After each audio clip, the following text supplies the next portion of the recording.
Bonjour à tous, bienvenue sur TMT. Donc on va faire un petit tutoriel sur l'utilisation de l'eDrive.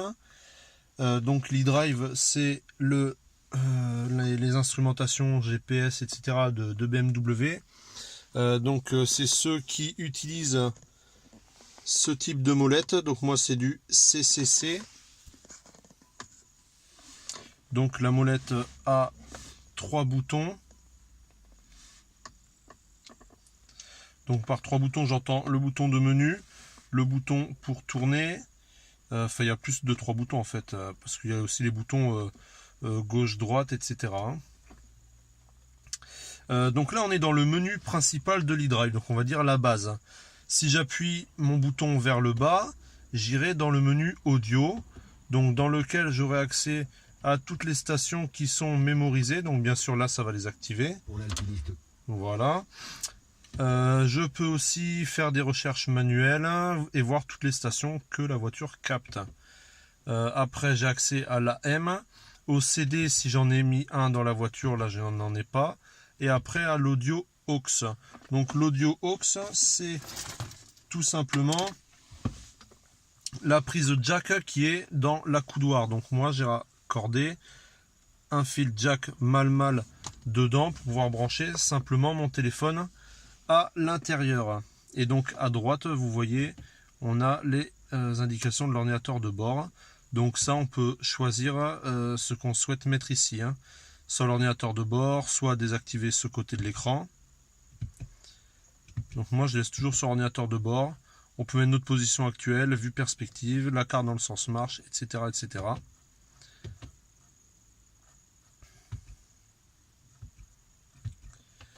Donc j'appuie sur menu, je reviens au menu principal.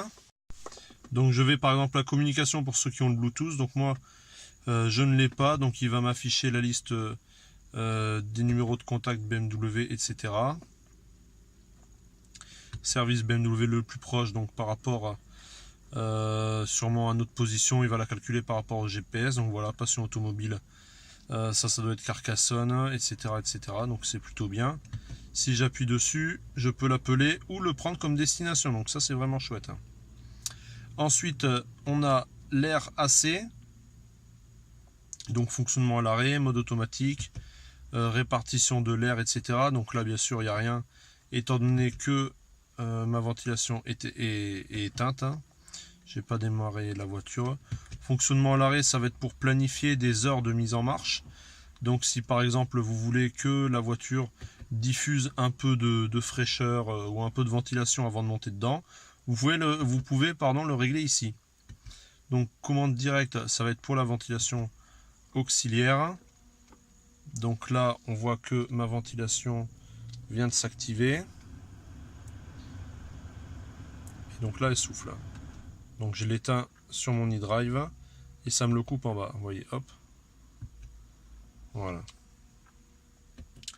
Donc vous voyez que la navigation entre les différents menus est plutôt simple. Là, je suis dans la barre du haut, je descends dans la barre du bas, et je descends encore dans la barre encore plus bas, simplement en faisant une pression vers le bas sur la molette de l'eDrive. Donc, je rappuie à nouveau sur menu. On va aller voir maintenant la navigation. Donc, la navigation, on voit ici mes dernières destinations. Les critères d'itinéraire et le sens d'affichage de la carte. Donc moi je mets toujours en sens marche, c'est-à-dire que la carte est orientée par rapport à moi le sens auquel je roule. Donc on peut monter encore au-dessus pour avoir les infos de bord. Donc ça reprend les éléments qu'on a à droite. Ordinateur de voyage, c'est-à-dire ça doit être mes derniers kilomètres. À mon avis ça doit se régler. On doit pouvoir tout reset, départ, ouais voilà. Donc par exemple si je pars maintenant pour aller je sais pas en Auvergne, je mets départ et comme ça quand je serai arrivé en Auvergne je mettrai stop et je verrai exactement combien j'ai fait. Voilà, donc là je viens de tout réinitialiser. La limite, donc ça c'est la limite de km/h. Donc si par exemple je sais pas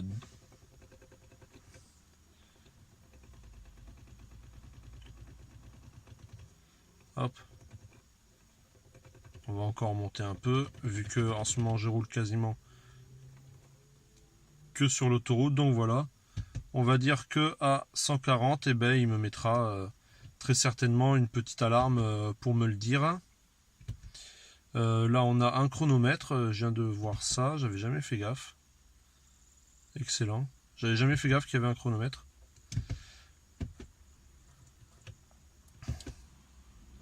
Tac, et après carnet d'adresses, donc toutes les adresses que vous pouvez enregistrer, et après destination générale. Vous pouvez voir un petit peu ce qu'il y a. Infotrafic est pas mal aussi. Ça va vous montrer partout où il y a des problèmes autour de vous. Donc là on voit que sur l'A61 à 20 km d'ici, il y a un obstacle sur la route entre Bizané et l'aire de Narbonne-Jonquière. Voilà. Alors des fois je me suis retrouvé dans des gros bouchons en revenant de Monaco notamment l'été dernier, et la voiture me disait toute seule calcul du nouvel itinéraire, et calculer un nouvel itinéraire par rapport au trafic qu'il y avait dans le coin. Sur l'autoroute, pardon. Donc on va revenir à la navigation, on va faire une nouvelle destination. On va dire que par exemple on veut aller... Alors là il lit sur le CD qui est en même temps dans le lecteur ici ou ici, je ne sais plus, je crois que c'est celui du bas. Donc je sais pas, on va dire qu'on veut aller à Narbonne. Donc on fait comme ça, vous voyez que je choisis mes lettres avec la molette. Donc je tourne à droite par exemple pour aller chercher le R, et pour valider le R j'appuie sur la molette tout simplement. Alors beaucoup disaient que ce système était extrêmement, même Narbonne plage, que ce système était extrêmement compliqué à prendre en main, etc. Moi je trouve pas, vous voyez, ça se fait plutôt facilement. On peut mettre des numéros de rue. Donc on s'en fout, on va mettre allée des eucalyptus, voilà. On peut même choisir un numéro de rue, un croisement.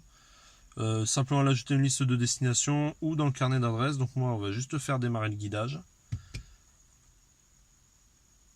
Et là il calcule l'itinéraire rapide, parce que moi j'ai décidé de paramétrer sur rapide, mais on peut choisir itinéraire court, éviter les péages, éviter les autoroutes, etc. Je vais vous montrer comment on fait après.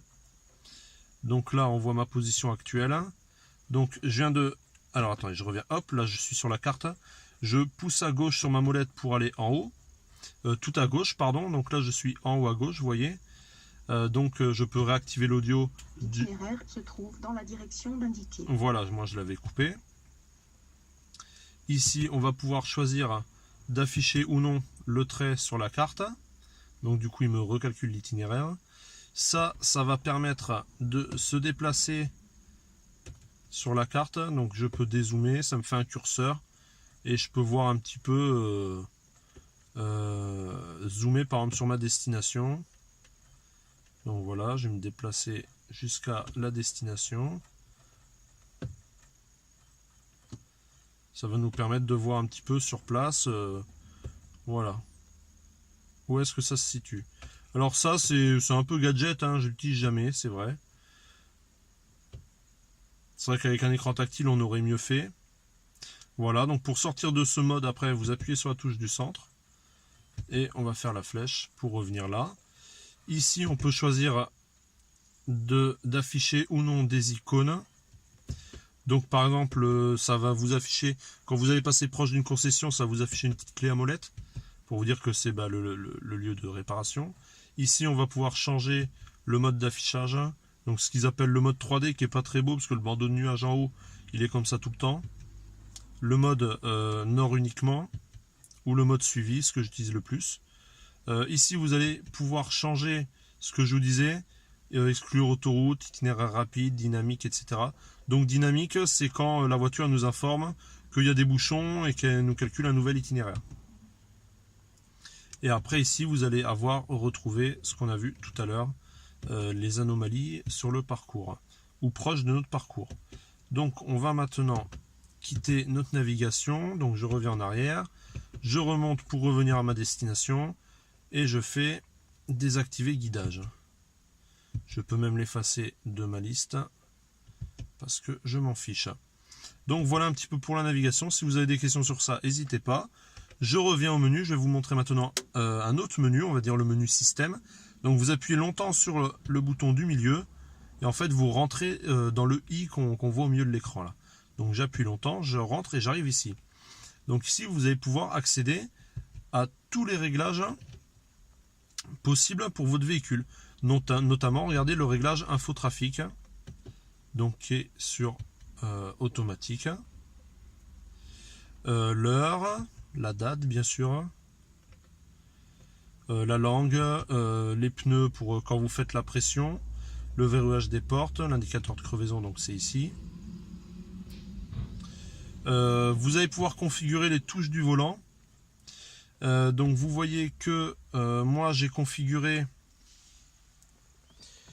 cette touche, la touche étoile, sur l'activation et la désactivation du recyclage de l'air. Donc c'est-à-dire que si j'appuie dessus, ça va m'activer ou me désactiver le recyclage de l'air qui est ici. Et après, le petit losange sur allumer ou éteindre l'écran. Donc si j'appuie là, mon écran va simplement s'éteindre. Voilà. Et si je rappuie, il se rallume. Donc après, vous pouvez avoir d'autres paramètres comme vous le voyez ici. Donc ça, c'était pour les touches au volant. Vous pouvez régler l'affichage, donc c'est-à-dire la luminosité de l'écran, donc qui moi est au maximum, parce que je trouvais qu'au minimum ça faisait un peu sombre. Et vu qu'on est dans le sud, on a du soleil, donc voilà. Et après tonalité, ben voilà, ça va être les aigus, les graves, etc. Ensuite, vous avez donc écran éteint pour éteindre l'écran. Source d'infos qui va vous montrer, donc on reprend encore l'infotrafic, ils aiment bien le mettre partout a priori. Ah par contre cette fois si j'ai fait menu, ça m'a ramené tout au début. L'info voyage qui va être ce qu'on a vu tout à l'heure. Et ensuite le service, donc qui va nous montrer un petit peu les statuts des différents éléments. Donc moi j'ai mon liquide de frein à prévoir le mois prochain. Microfiltre, les plaquettes, etc. Donc vous avez tout là. Ça, il y a différentes choses qui sont resettables. Quand par exemple le contrôle technique, si vous rentrez dedans, je peux régler la date de rendez-vous de la maintenance, vous le voyez en bas. Voilà. Et après, vous avez ici, si on remonte, ce qu'on appelle le check control. Donc dès que je rentre dedans, en fait, ça fait ce qu'ils appellent un check. Donc ça va tester s'il y a des défauts sur la voiture. Ce menu est aussi accessible.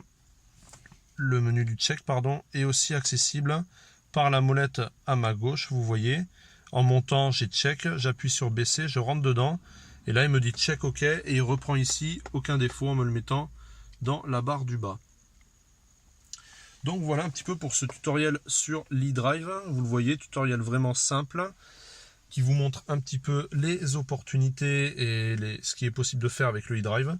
Donc vous avez aussi ce menu ici.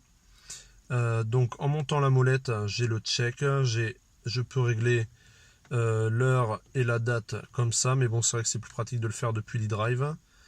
Vous pouvez régler aussi la date, je crois que vous pouvez régler la luminosité, enfin bref, il y a pas mal de choses. Je sais plus trop comment on fait. Je vais laisser comme ça, hop. Et là quand on appuie simplement sur BC, ça va nous permettre